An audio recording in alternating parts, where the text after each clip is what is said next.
नवी मुंबईतून 2 दिवसांपूर्वी हादरवणारी घटना समोर आली। यशश्री शिंदे या 20 वर्षीय तरुणीची अत्यंत क्रूरपणे हत्या करण्यात आली। यशश्री गुरुवारपासून बेपत्ता होती। त्यानंतर शुक्रवारी रात्री तिचा मृतदेह उरण तालुक्यातील कोट नाका येथील पेट्रोल पंपाजवळ असलेल्या निर्जन रस्त्यावर आढळून आला। यशश्रीचा अत्यंत क्रूरपणे खून करण्यात आला होता। यशश्रीच्या गुप्तांगावर गंभीर जखमा होत्या, तसेच तिच्या चेहऱ्यासह शरीरावरही वार करण्यात आले होते। यशश्रीची हत्या दाऊद शेख नावाच्या व्यक्तीने केल्याचा आरोप आहे। दरम्यान अजूनही या प्रकरणातील आरोपी फरार असून त्याला पकडण्याचं मोठं आवाहन पोलिसांसमोर आहे। यशश्रीचा खून करणाऱ्या आरोपींच्या अटकेसाठी पोलिसांची 4 पथकं रवाना झाली आहेत। मात्र आरोपी पोलिसांना चकवा देत आहे।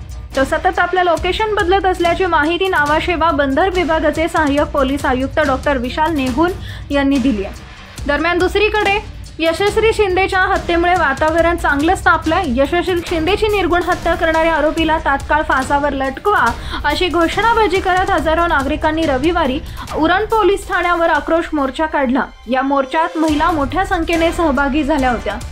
कशी घडली घटना? नराधम दाऊद शेख हा मूळचा कर्नाटकचा रहिवासी असून उरण इथं ड्रायव्हरचं काम करत होता। त्याची इथंच मयत यशश्रीशी भेट झाली।